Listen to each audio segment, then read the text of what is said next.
Hello, my name is Jeffrey Simpson, a content writer here at Petovera, and I'm here with Matt Ackerson, founder and CEO of Petovera.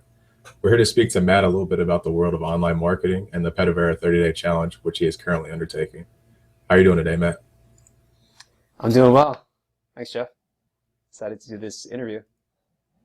I'm excited as well and learning a little bit more about the 30-day challenge and sharing that with the audience. Um, if you wouldn't mind, would you start off talking about online marketing first and foremost for our audience? Yeah, sure. So you want me to talk about what the 30-day challenge is and specifically and how it relates to it? Yes. Yes. So the goal of the 30-day challenge is we're basically practicing what we preach, which is something that we try to do pretty consistently here at Petovera. We're old-fashioned like that. Um, And what we're doing is our goal is to double our leads, which will hopefully in turn double our revenue within the span of 30 days.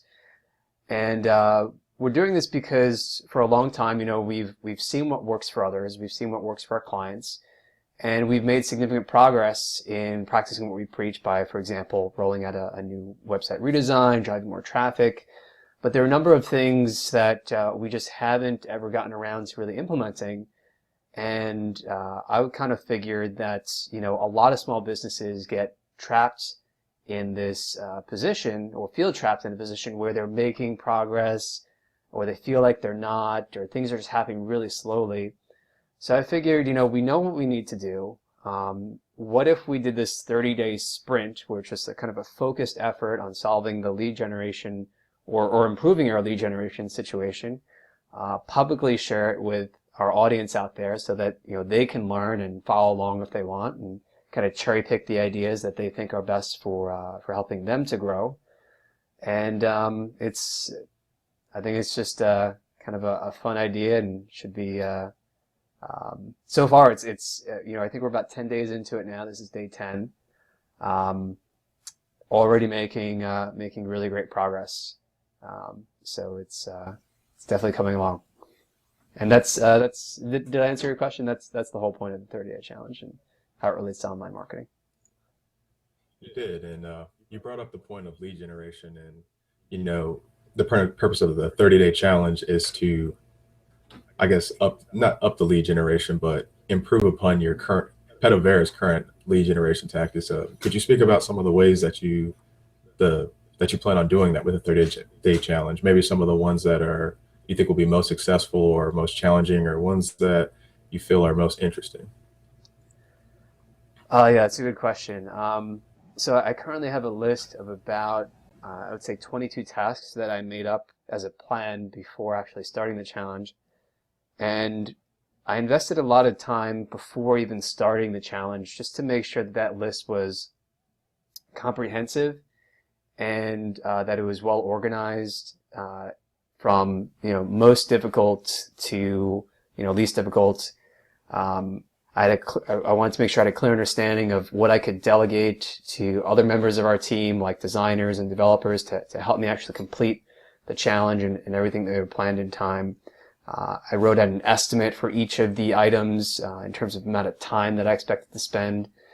So to your question, I think that of those 22 tasks, I think that the ones that will have the most significant impact will be this email autoresponder funnel that I've been writing, where it's really about getting the right content and the right offers to the right person based on what they are struggling with in terms of growing their business, and just putting them in the right bucket. So that's the email autoresponder. I think it's that retargeting, which is that's where you go to a website and the ads will kind of follow you around the internet to try to bring you back to the website, along with exit detection pop-ups.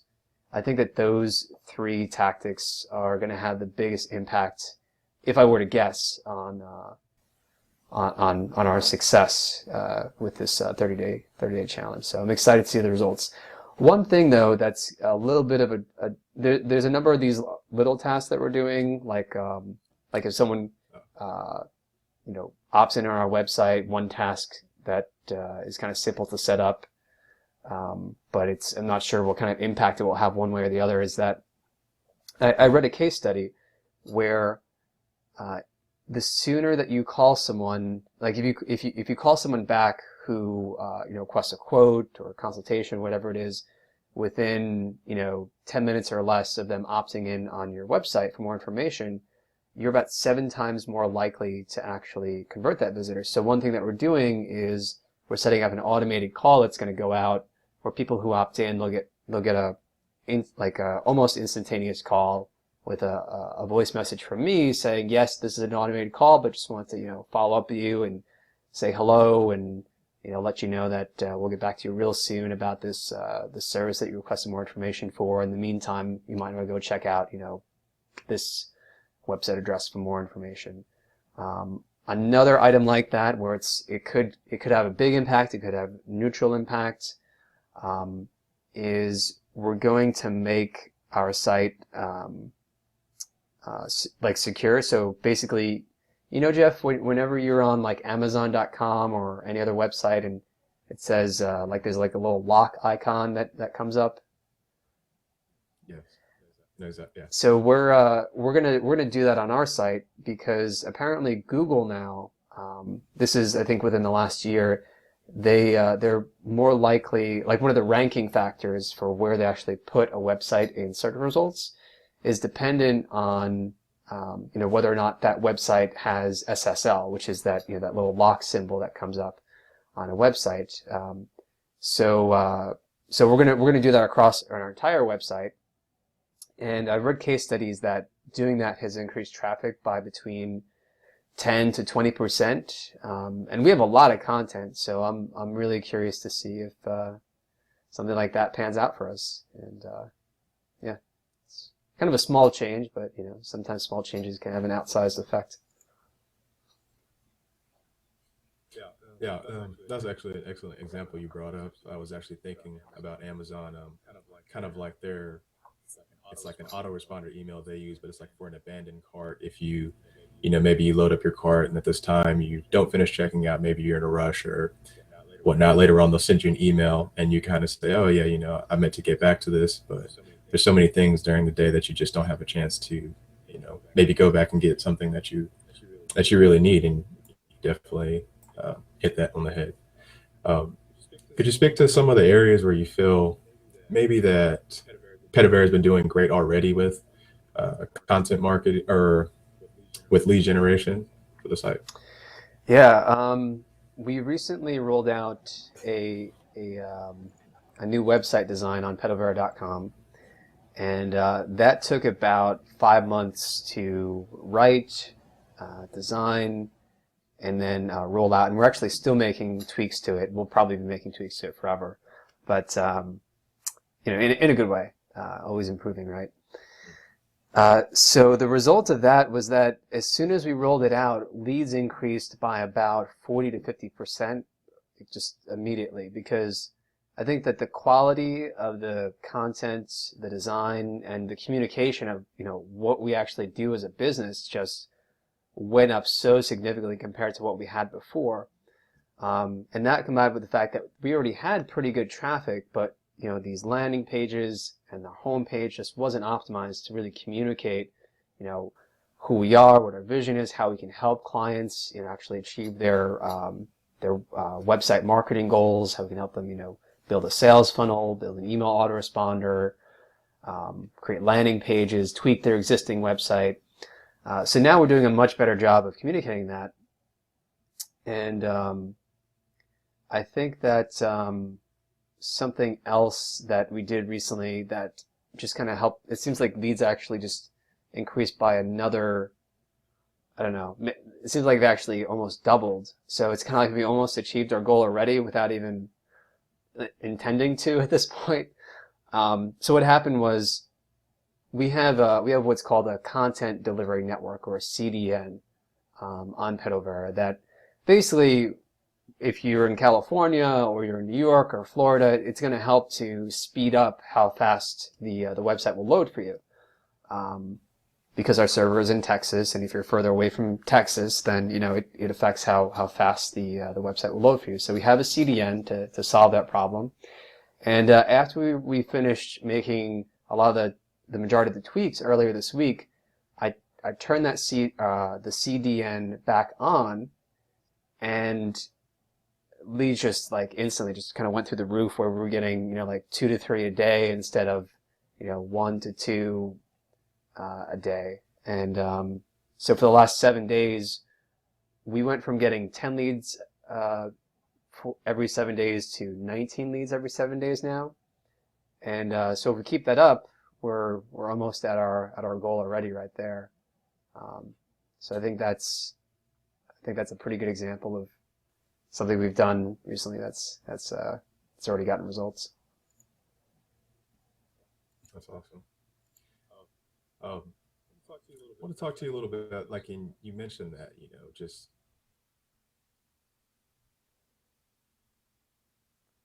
Okay, looks like what are some of the, oh, sorry, I think the video froze for a second. what's that? Go ahead. Oh, apologies. You're talking about just making little tweaks here and there to the Petovera site, and that just taking on like a unforecasted kind of growth. It was intentional, but kind of more than what you expected. Um, as far as content marketing, what are some of like the major, tweaks or major things you see that have had a profound impact, like things that you don't necessarily always have to little, tweak here and there, but some things that are lasting. I'm not sure how long technology is always shifting as well, but some of the major tweaks. You mean in terms of like the website design, or? Maybe the content delivery network was one that was very interesting that you brought up. Obviously, people are accessing content through their phones, through tablets, and all that. And as you said, that sounds like a major tweak that any content marketer may need to make. Have there been any others in the past, or any others that you think in the future that will be major tweaks? Yeah, I think that when we started our whole content marketing like ongoing campaign, where we didn't just try to do it once and then be done with it, like create an article and promote it, and then go back to doing whatever it was we were doing. Instead, in 2014, when we developed this as a system where we would do it every week, we would create great content and then promote it. Promoting it through the newsletter really seemed to be the thing that started to move the needle for us, because it gave us permission to get in front of our audience once a week. Whereas before, we had this email list, we weren't really doing anything with it, and we weren't even working to grow it. It started off at like 500 people, and today it's about 18 months later, we're at just under 5,000. And so that growth has just kind of compounded over time, and in direct correlation to that, traffic has gone up. The growth of the email list itself has compounded. And once we actually put in place, I mean, here's the kind of the cool thing about sales funnels. Like, we got virtually like no leads at all, like pretty much before 2014, like in terms of coming into our site. Like, all of our leads were just, word of mouth. We did some work here, we got a referral, people liked what we did, we went to networking events, cool, right? But come 2014, when we actually, and especially when we start rolling out changes like to the homepage, and actually start telling people, hey, if you want us to, if you want to work with us and buy our services from us, which, are XYZ examples, then fill out this form. Like, we didn't even have like a basic form some months before 2014 where people could just contact us and request a quote or whatever it was. And so here's the thing about sales funnels. Once you make like these fundamental, like very basic changes, it's like water. Like, it just like kind of like wants to go wherever there's an opening, right? So if you have a jug and you poke a hole in it, the water is going to flow out of it.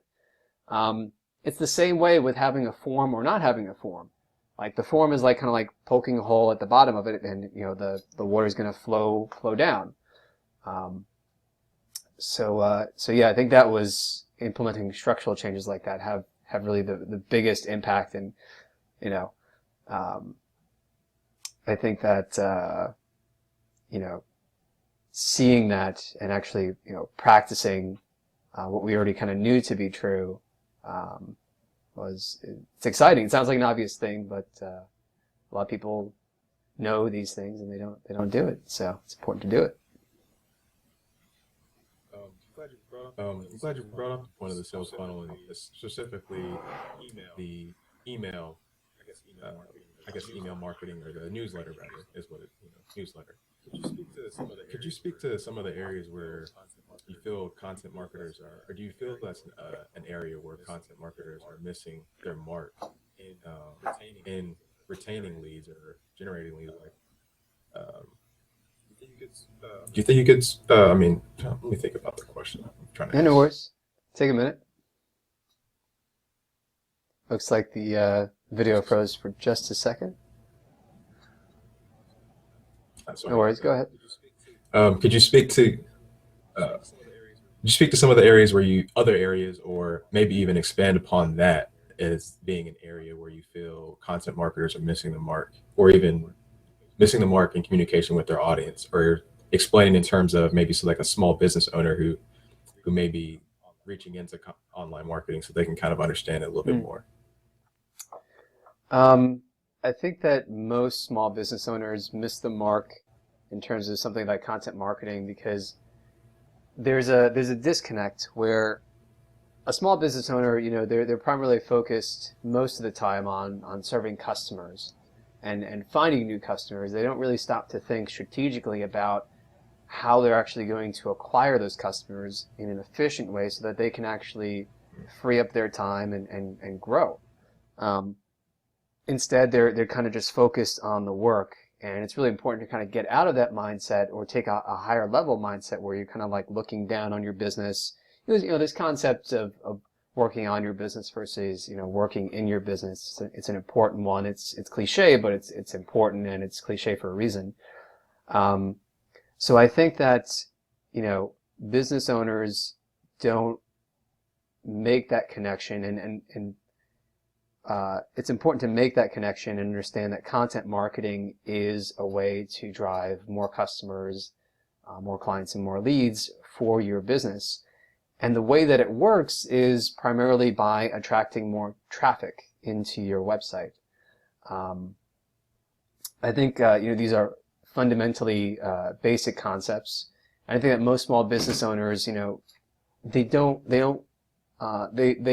some might be aware of it, and they might be aware that it's important, but obviously for many of them, they're too busy serving customers, so they don't actually be doing the work. So it's important to have someone in place who can do this repeatedly for you and do it at a high level of quality. So, and what does quality actually mean in terms of content marketing? Well, it means writing something that is, depending on your market, entertaining and or valuable and useful and actionable, that is going to appeal to your target market, and that generally they're going to be interested in and or searching for through Google when they are just a few steps away from making a purchase decision related to your business. I think that if you're just starting out in content marketing, that's the type of content that you want to be producing. So for example, one of our clients is a software consulting firm to Fortune 500 companies. They make applications in Microsoft Excel and Microsoft Access and these types of programs to help, for example, General Electric keep track of their sales process or whatever it is. And before we started working with them, the best type of content that they could have created, because now we're creating, we've started with this basic type of content. Now we're kind of branching out to cover more of the market, but that initial batch of content is focused just on, for example, understanding that Excel can be programmed to do so much more than perhaps you're using it for right now. So it's kind of like a did you know type of content. And people who find that are going to be one step away from, say, making a purchase decision. And when they find that content, some percentage of those people are going to get on the email list. Well, what's the opportunity there? At that point, it's an opportunity to follow up with them, to continue the conversation and continue staying top of mind with them through a regular email newsletter that is sent to them on either a weekly or on a monthly basis with case studies, social proof. So when they are ready to make that decision and they have a project that this software consulting company can help them with, who are they going to think of? They're going to think of this company, think of our client. Did that kind of answer your question, Jeff? It did. I'm glad you, thank you, Matt. I'm glad you brought that back up, as well as creating valuable content. Like you said earlier, touched on the newsletter and being able, when Petovera was able to start reusing some of the content they had created and inserting it. I feel like sometimes people just, not just people, but it's misunderstood that it's just putting something out there just to put it out there. It's really about giving your customer a reason to realize the benefit of a product. It's not trying to sell them something. Um, could you maybe, but maybe for someone who, well, I feel like that's a pretty good Well, explanation of it's it. I think Um, you kind of like you're hinting at an important point, which is that I think a lot of business owners they just want to sell. They just want someone in front of them who has a need and who they can tell them about their services or their products and sell. And that makes sense. But the thing about content marketing, which makes it strategically different, is that it's one of several stepping stones towards building awareness uh, and building a relationship that can lead to a purchase decision. And that's what's fundamentally different about content marketing, and that's part of the fundamental difference between marketing and sales itself. Is marketing is about attracting attention, building awareness, building the initial relationship. Sales is about convincing that you can solve the problem that the customer or client has. So I think that's you're kind of hinting at an important point there that I think is best understood as okay. Um, these are stepping stones towards getting that end result that you want, which is the sale. Thank you. Thank you for clearing that and touch and presenting that in a more concise manner. I actually want to speak to what you're saying with getting customers to understand that. Like, have you had a client or a customer that was hesitant or afraid because they felt like they were going to give away, maybe a trade secret or something, or something valuable, and then the customer wouldn't need them? Like, how do you handle Yeah, that? that's what I was kind of wondering when I first started this on this concept of content marketing. I was like, or when I first heard of it, actually years ago, I didn't understand it. I thought, if you're teaching if you're teaching people what you actually do, then why do they need you if you're a service business, right? Aren't you kind of training them on how to do what what you actually do, what you want them to buy from you, right? And the truth is that um, if your product is or service is so easily replaceable by the information that you put out there, then that's something that you really have to consider. But in reality, that's really not the case for service businesses and product businesses. And I'll give you an example. And this really kind of cemented my understanding of it. So there's a website called leadpages.net, and they are we're a customer of their software. It helps you to create pop-ups and landing pages quickly. They're templated and whatnot, and track analytics, all this good stuff. So anyway, they do a lot of teaching on their blog, using content marketing by creating blog posts. And they have these great videos that literally tell you how to do, like they will give away their templates for free. I'm like, why are you guys doing this? Like, I'm a potential customer. Like, aren't you kind of removing the incentive for me to buy from you?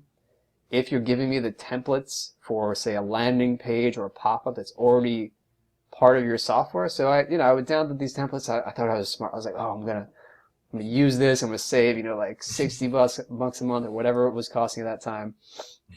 But I became a customer, lo and behold, because in their videos they show you how to use it, but then they had this hook, right? They say, here's the HTML for this, the code for this landing page and all the images, whatever, the assets, and you can do this yourself, right? But if you use our software, you don't have to hire a developer, you don't have to know how to code, you don't have to spend the time actually setting it up. It's just a few clicks, and here's how easy it is. Click, click, click, click, click. And eventually I was sold on that. I said, that makes a lot of sense. So I signed up.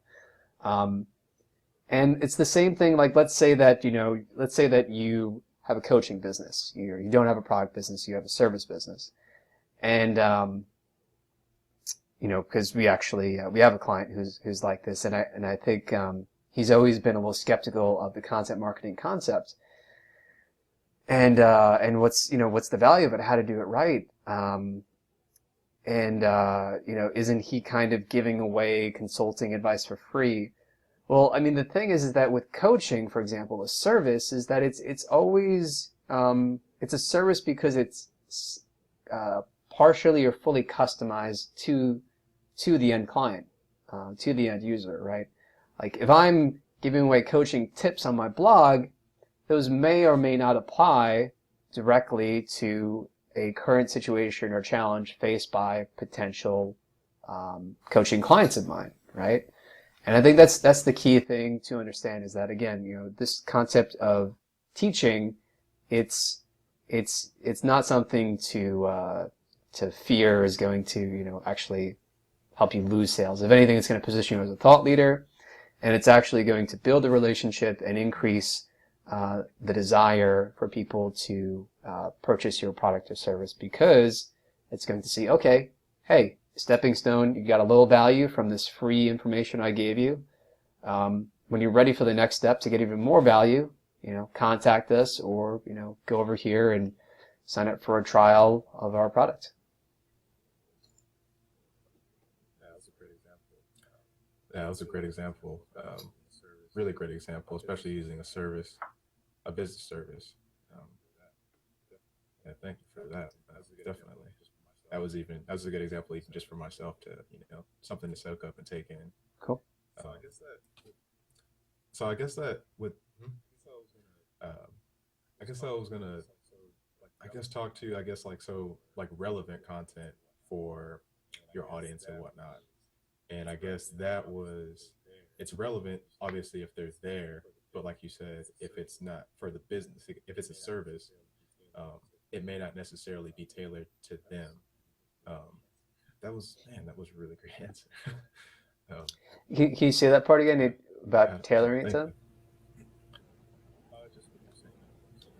you. Just where you're saying, presenting like a coach who may be afraid of giving away what they feel is a trade secret, but really it's just coaching. Like you're just providing some value, but it may not be tailored to their particular business model or a particular problem that they're having. That would, like you said, just give a little bit to get a little bit. You gain some, and build a relationship and trust.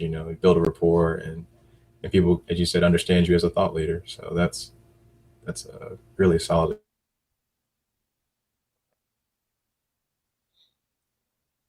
Cool. Content Sorry, we just marketing. lost you for a Hmm? second. Okay. I think you're just transitioning into something else. Go ahead. Oh yeah. Um, in in Wow, I mean, you answered so many questions just with that right there. They're pretty full-bodied answers. Um, as far as, because I feel like that's just a great way to create communication with the customer. And do you feel like that's something that is missing, even possibly for a traditional business? Traditional advertising, you don't get the opportunity to create that connection with your audience. It's just an advertisement one way, whereas content marketing can be both ways. You put something out there and people can shoot you a question or leave you a comment or present.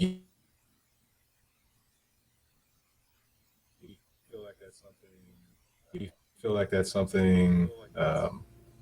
Where do you feel like that's Petovera's strong suit in that? Sorry, not framing the question very well.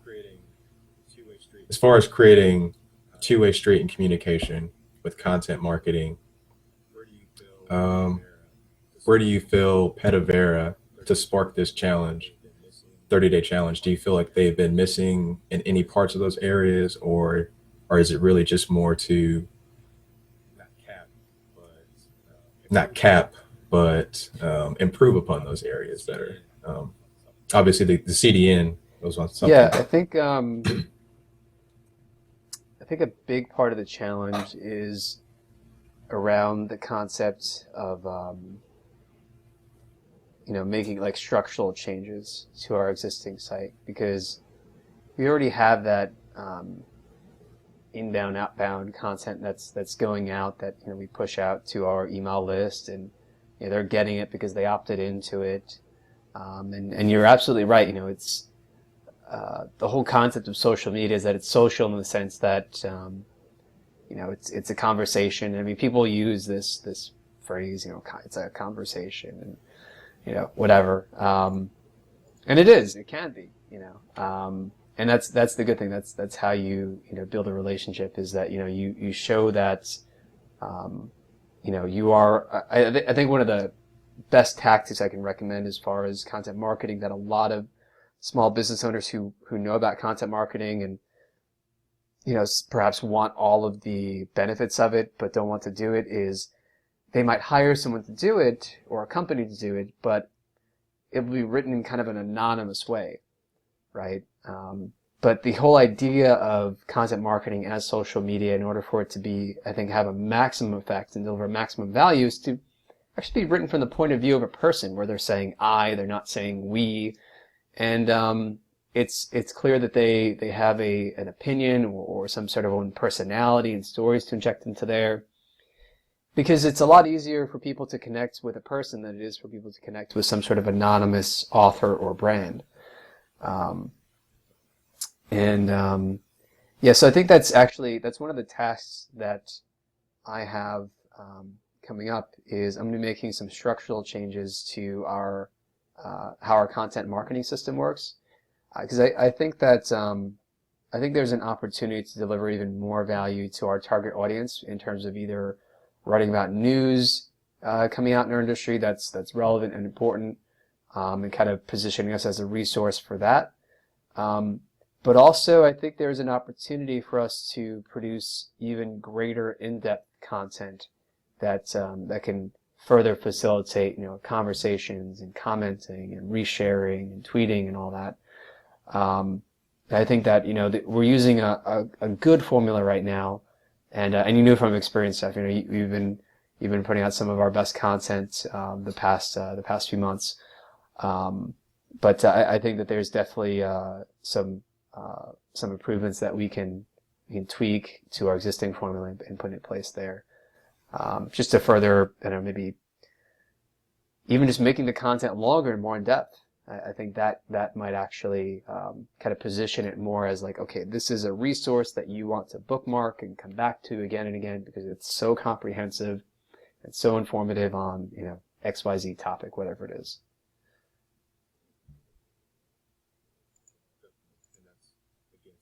Yeah, definitely. And that's, again, speaking to, yeah, as you said, value, and just being able to reuse content. Because if it's something that's useful, or just not just a particular technological change or anything like that, it's just something that can be revisited again and again, like just like the basis rules for writing or something like that. It's just something that you can always refer back to, because they stand, it's timeless in a sense like that. Yep, evergreen content. That's going to be a big part of the I think the tweak to the model that we're using right now, that we're going to move towards. Like evergreen content, for example, people are searching on Google for questions these days, specific things like what is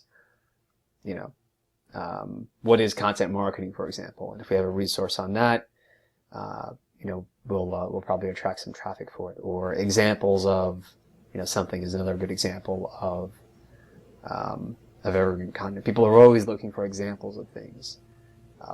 For example, we have a resource now that gets a nice stream of inbound traffic, because we're currently ranked #1 on Google for sales funnels.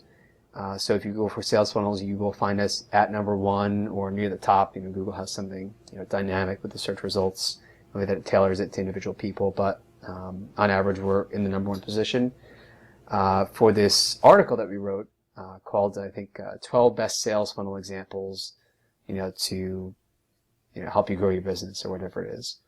And it's a 5,000 word article, and it's just really an extremely comprehensive and visual breakdown of, what does a website sales funnel look like, and helps you kind of get inside the website funnels of multi-million-dollar companies that are on the web today and doing awesome because of how they've set their website funnel up.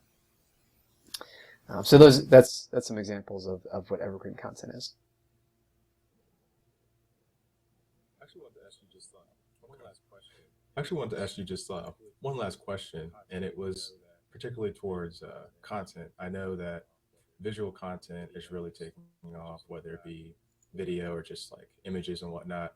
But what do you think in your tenure in content marketing, what have you found to be the most tried and true methods, or is it just providing the best value, or is it articles, is it textual, is it visual, is it audio? What have been some of your greater that you've used that you've had greater success with?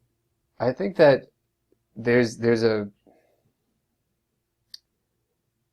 I've written articles where it was just text. Like I've written blog posts where it was just text. But there seems to be a clear relationship between people's perceived value of content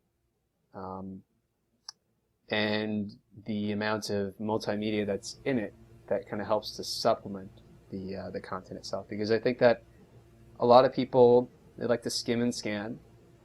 People, normally will not read, especially an in-depth article end to end. They're looking for specific information that's perhaps most relevant to them.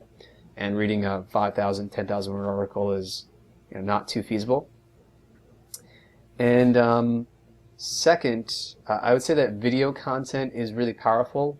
I've used it just kind of recording myself in many of our blog posts, just kind of talking about what the article was. Like it was really just kind of like repurposing the content into the form of video, where I would just kind of talk about some of the key points.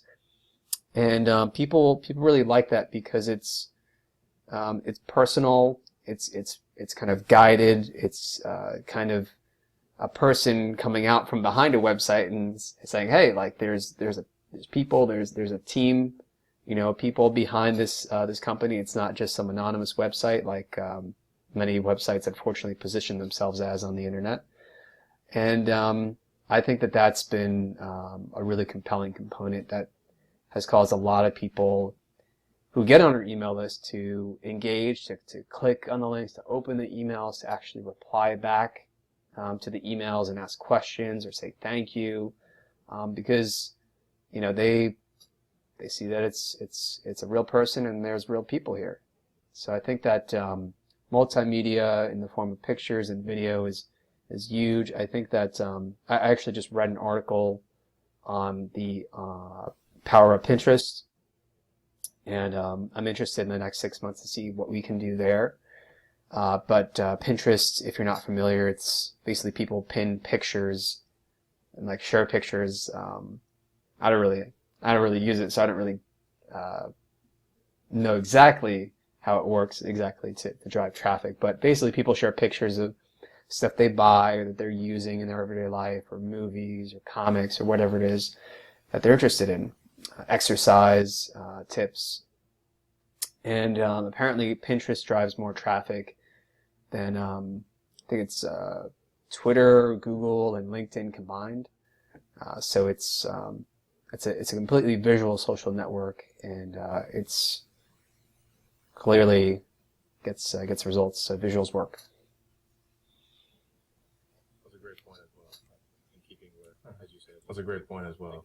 In keeping with, as you said, people they can return to these articles, but having video does add like a level of texture almost. Like you get a more holistic view, not holistic in the sense of like medicine or anything like that in practice, but holistic in you get like a tone and you get like a face and a voice. You can kind of get certain parts of those in text or in audio, but Yeah, I again, remember reading there was a case study with crazyegg.com where they brought in this optimization company because they wanted to get more people who are visiting their site to actually sign up for a free trial of their product.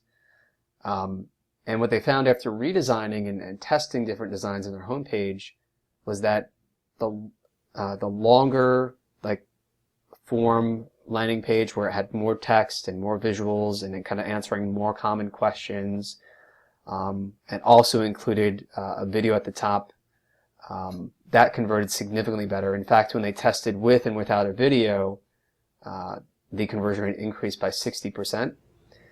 And they concluded when they wrote a case study about it later, the firm who actually did this work, they concluded that the reason why was because different people like to consume information in different ways. Some people like video, quick 2-minute overview. Other people like to just kind of skim and scan and read top to bottom. Other people are kind of just looking for more visual cues. So you're absolutely right. Yep. Yeah, that's a great point as well. You definitely don't always think about you think about your audience, but sometimes it's good just to think about people as well. In general, people definitely learn different ways. Yeah, for sure. For sure. All right, Matt. Well, thank you for joining me today on the call and talking a bit about the Petovera 30-day challenge. Look forward to seeing you come out on the end of this thing and seeing how everything goes. Is there anything else you'd like to? Yeah, I think that one final point would be because we were talking about this yesterday, you and I, in preparation for today's call.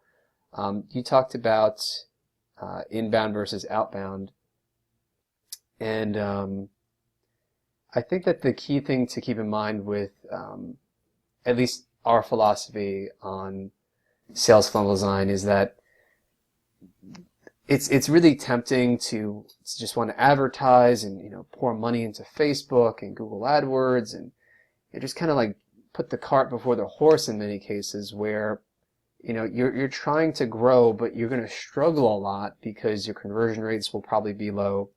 You'll be losing money in many cases because you don't have the foundation set up in place where it's designed to build those relationships, to nurture them, and then ultimately to drive purchase decisions for your products and services. So I just want to emphasize to people that part of the reason why our company is doing well, or many of our clients are doing well, is because we use these best practices to create a situation where everything is inbound and kind of flowing into this foundation, this digital foundation that you create called the sales funnel. And the quality of the leads is so much higher in that sort of situation because, again, it's about building the relationship. It's about clarity of communication, both in design and in terms of the words that you might use in your emails or on the website itself. So I think that's a really important differentiator to keep in mind. There's also research from HubSpot that shows that I think inbound leads are something like 14 times more likely to close compared to outbound leads that are just generated and are cold. You have to put a lot of effort into kind of warming them up and qualifying them. So food for thought there. And final point that we brought up yesterday was what was it? We were talking about like farming and nightshade and planting, right? Exactly. I'd say if you would go through that example again. What was the question that second led to thing that again, just so that I can that was a good remember it real-world more accurately for tangible. the audience? Do you remember what we were saying? You kind of touched I can't remember the exact question, but I know you kind of touched on it just now when you were saying kind of putting the horse before the cart. Because I was going to actually ask you, like, is that almost like just a fundamental business practice? Like, you wouldn't just, you know, open up a shop and not have any customers already that people that kind of know your business or what your services are. It was in the sense of that, but the example was so great. Yeah, I'm trying to think of what the it's question was led to that. yeah, because I mean, like, let's say that you have this foundation in place, and you can really kind of take it to an extreme. Also, you can say, okay, well, Matt, I'm sold on inbound marketing. Like, let's build the damn funnel and let's plug every freaking hole that we can think of and have pop-ups everywhere and lots of emails going out. And we're going to maximize the hell out of this engine, the sales engine that we've built, and let's just drive it to the moon. And that can work, right? You can see a relationship between the quantity of emails that you send in 99% of cases, and the amount of ROI that you get. Keep in mind, email marketing is the highest ROI channel that's out there right now. So you can do that, but the downside is that if you come at it with that sort of philosophy where, okay, we're not going to do outbound, we're going to do inbound, we're going to put the pedal to the metal, we're going to go all out, all in, you can be really successful with that. But it's, unless you're constantly kind of reinforcing that relationship, giving good stuff, giving good products, it's possible that you could be poisoning the market a little bit. So it's kind of like this. Like, if you're a farmer and you plant a crop like corn, what is going to grow from that soil? Like corn. If you plant nightshade, which is a poisonous plant, the soil will return this poisonous plant, nightshade. So it's kind of like, if you are just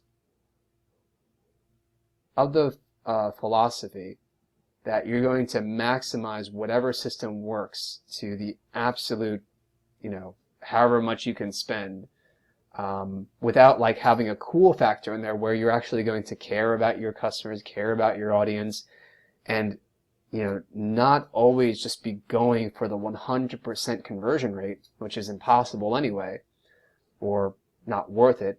I'm not going to say anything is impossible, but probably not worth it.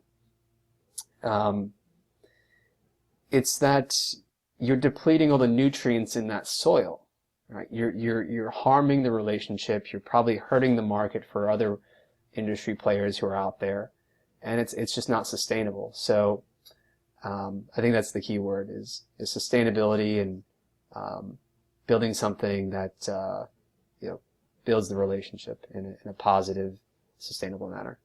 So I think that's a good point to leave it on.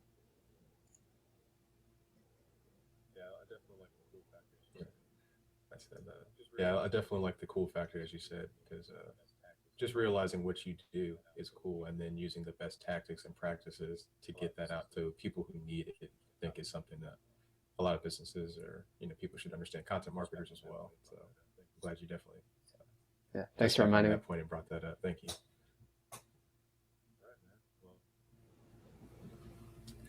All right, man. Well, Looks like the video froze for a second. Yeah, go ahead. It's good. thanks for I was just saying thank you for taking a call and speaking with me about the 30-day challenge. And I'm learning a lot at Petovera, as well as this talk is teaching me more, not just about the challenge, but always to keep pushing, to keep improving upon. Just don't settle for Definitely. what you have right All now. right. Well, thanks, Jeff, and thank you all for watching. We'll see you in the coming days on the blog.